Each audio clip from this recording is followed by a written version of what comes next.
Hi, I'm Dennis Phillips, and welcome to Everyday Reloading and Shooting.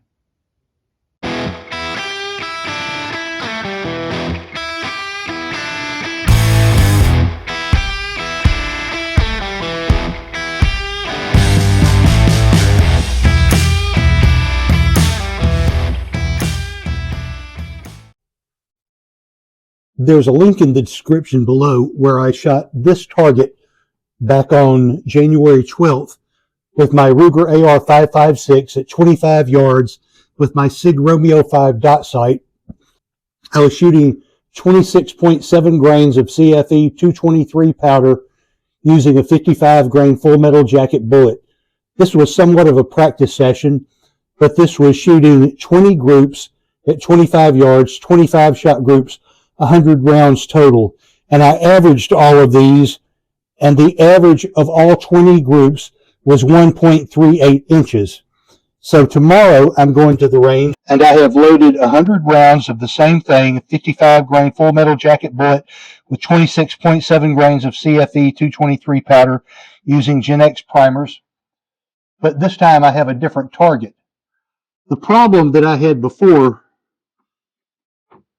with the prior target is that at 25 yards, that dot is really hard to see, and about the only way I can see that is to align the crosshairs vertically and horizontally with other dots that are just faintly visible.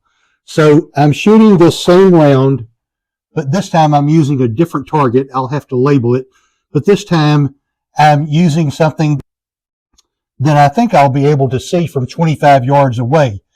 To me, it's sort of like having a scope on your rifle, and it makes the target look bigger and it's easier to see it.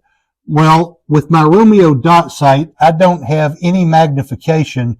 I'm only seeing with my naked eye. So I'm thinking if I have a bigger target to shoot at, and if it's more visible, I'll have a better chance of hitting it. So again, I'm taking this same round, 26.7 grains of CFE 223 with a 55 grain full metal jacket bullet, and we'll be shooting these from 25 yards. So we'll see how they do. I'm going to load these into these 10 round magazines.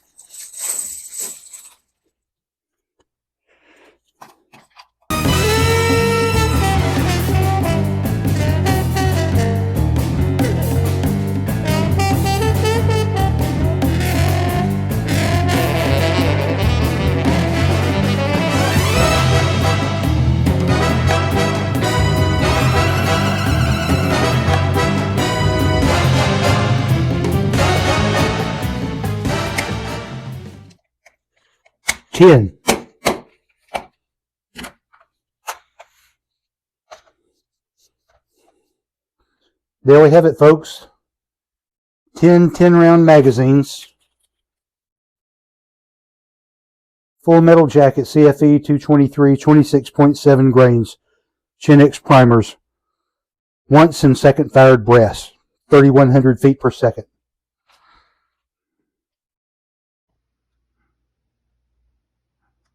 All right, that's my girl right there. And she is a sweet shooter, I promise you.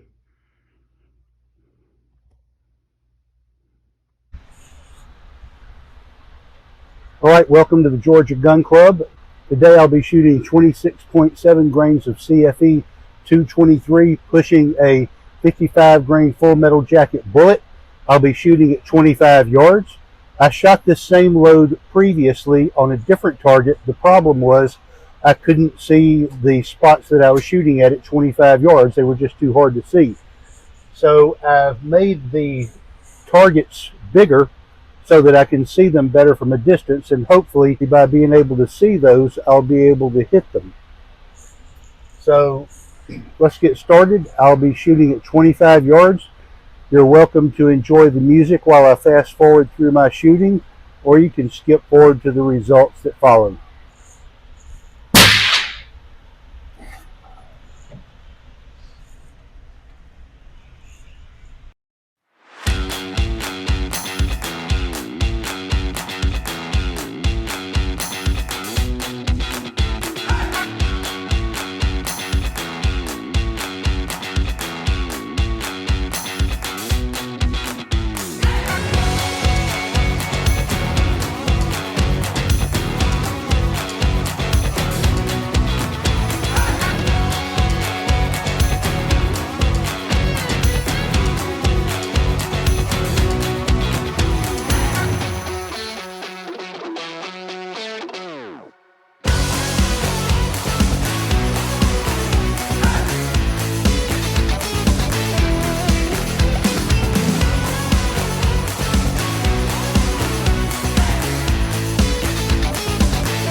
All right, I think these did a good bit better than my last time out.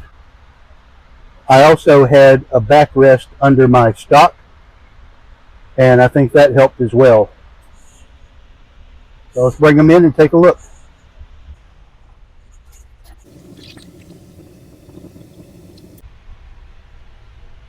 I think these group much better than last time.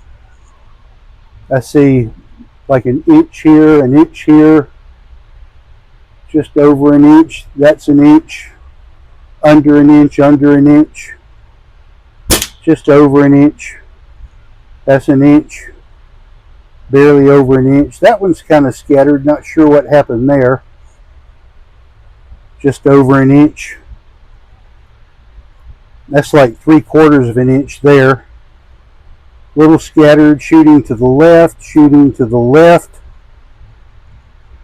still shooting to the left, really tight here, scattered here, and probably about 1.25 inches here. So we will take them home and measure them, and we'll see how they average out compared to the last time we shot this load. Here are my results from the range today. This is a retest of a previous load that I shot using a 55 grain full metal jacket bullet with 26.7 grains of CFE223 powder. The problem I had with the prior target was just being able to see the target because the bullseyes were so small. So this was much easier to see. I had no problem seeing this. In fact, it may have even been overkill. But the problem I had was getting comfortable in my shooting posture. And there was another difference between this and the last target that I shot. The last target that I shot, I used a foam X block to support the forestock of the rifle, and I held the butt of the rifle up against my shoulder. With this, I actually had a support on the rear stock as well, so it was more like bench rest shooting. So the results probably should have been better than this, but this did turn out better than my last outing at the range. So basically, I started out here, and my first group was 0.82 inches, but it was shooting to the right, and it was pretty much on line horizontally, just slightly low. So I adjusted the scope 2 clicks to the left for the rest of my shooting. So as you can see, these other groups were pretty much on target. This one, again, shot a little bit to the right, but we had groups of 0.82, 1.38, 1.12, and 0.79. And these continued. These were also shooting low. The first couple horizontally were okay, but then for whatever reason it started shooting low. So it was low here, low here, low here, pretty much on line there, but low here. So I adjusted it 1 click up for the rest of my targets. Now, on the second row, I had groups of 0.95, 1.05, 0.87, and 0.66. So that row shot pretty well. In fact, it averaged 0.88, whereas the first row averaged 1.03. So since those were shooting low, I adjusted the sight 1 click up. And now these are on line pretty much horizontally. And I had groups of 0.93, 1.11. This had an extreme spread of 198. I had a flyer here and a flyer here. And then here I had a group of 111. So I noticed that these last two targets on the row were shooting somewhat to the left. But oddly, if you look at the rest of the targets, these last two on the fourth row were also shooting to the left. And then these last two on the fifth target were also shooting to the left. So that may have had to do with my posture. Now, when I was shooting these, I used a front and rear bag to support the rifle stock. And here's a picture of the fore bag.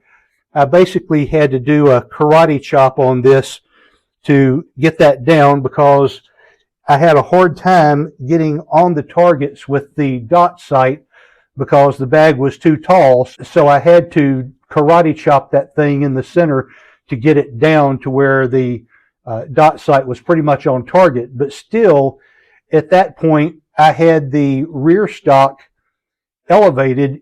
So here's an example of how I had to position the rear stock in order to get lower. And still, at some point, I had to actually raise that butt stock up off of that wrist to get it to aim low enough to shoot some of these targets. So what I ended up doing was I had a squishy bag that I use when I'm shooting my 6.5 Creedmoor, and I flattened that out and I placed it underneath the rear support, and then these last two rows were shot with that squishy bag under that rear rest.